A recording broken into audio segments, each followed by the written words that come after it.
आ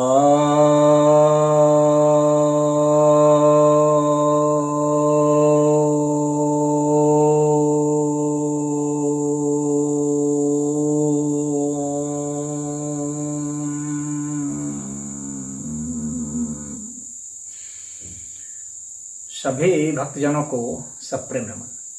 भक्तों, एक जिज्ञासा आई है कि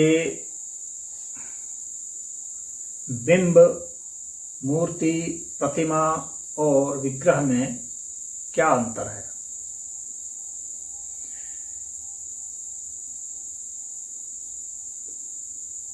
देखिए, ये बहुत कुछ तो समानार्थक प्रतीत होते हैं, पर्यायवाची ही माने जाते हैं,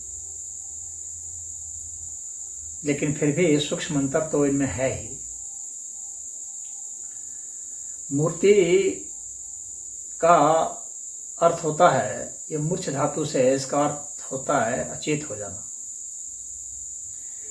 ये आकृति को बतलाने के लिए है, किसी निश्चित आकार को बतलाने के लिए है, और इनको पुतला भी आप कह सकते हैं। उस आकार को बतलाने के लिए यह होता है, यानी कोई ठोस रूप धारण कर लेना, या देव और मनुष्यों के लिए या किसी पशु पक्षी वृक्ष आदि के रूप में भी आप इसको आकार गढ़ सकते हैं, तो ये मूर्ति होती है। और बिंब जो है वह बिल्कुल नकल होती है, यानी किसी चीज की बिल्कुल नकल छाया उस तरह से होती है, और इसका उस तरह से कोई ठोस आकार का मतलब नहीं होता है। जैसे हमारे दिमाग में किसी का या शीशे में किसी का बिंब बन जाना, या पानी में बिंब बन जाना, या किसी भी तरल पदार्थ में बिंब बन जाना, यानी उसकी जो है एक तरह से छाया प्रतीत हो जाती है, वह बिंब है। प्रतिमा का मतलब हो गया कि यह भी एक प्रतिबिंब ही है, लेकिन इसमें ठोसपन भी हो सकता है और तरलपन भी हो सकता है। एक अनुकृति ही होती है प्रतिमा। तो और यह भी एक तरह से नकल होती है, जैसे कोई पहले से कोई चीज देखी गई है तो उसके अनुसार से ही उसको ढाल देना कि कोई व्यक्ति पहचान ले कि अमुक की प्रतिमा है। तो यह जो है देवी देवताओं की जो है प्रतिमा बनाई जाती है, मनुष्यों की जो बनाई जाती है उसको प्रतिमा नहीं कहेंगे, मूर्ति जरूर कहेंगे। प्रतिमा तो मन में भी बन सकती है। यजुर्वेद में कहा गया है ना, तस्य प्रतिमा अस्ति, ईश्वर के लिए कहा गया है कि ईश्वर की कोई प्रतिमा नहीं है, अनुकृति नहीं है।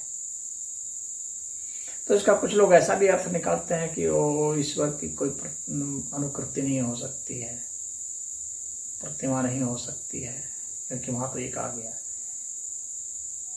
तो वहां पर अलग संदर्भ में कहा गया, वहां इसलिए कहा गया है कि ईश्वर ही ईश्वर है, तो इसकी प्रतिमा क्या होगी, सब ईश्वर ही है। प्रतिमा तो सदैव अलग ही होती है, तो ईश्वर के सिवा कुछ है नहीं, तो इसलिए ना तो सब प्रतिमा अस्ति, इसलिए ईश्वर की कोई प्रतिमा नहीं। अब यह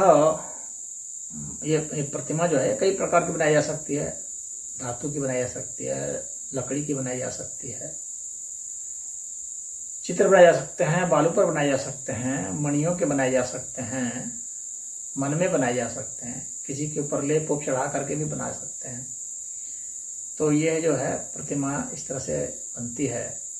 और इसके बाद विग्रह की जो बात है, तो विग्रह जो है तो उसे ये जो प्रतिमा होती है, इसी प्रतिमा की जब प्राण प्रतिष्ठा कर दी जाती है, यानी उसकी पूजा अर्चना विधिवत कर दी जाती है, सांगोपांग और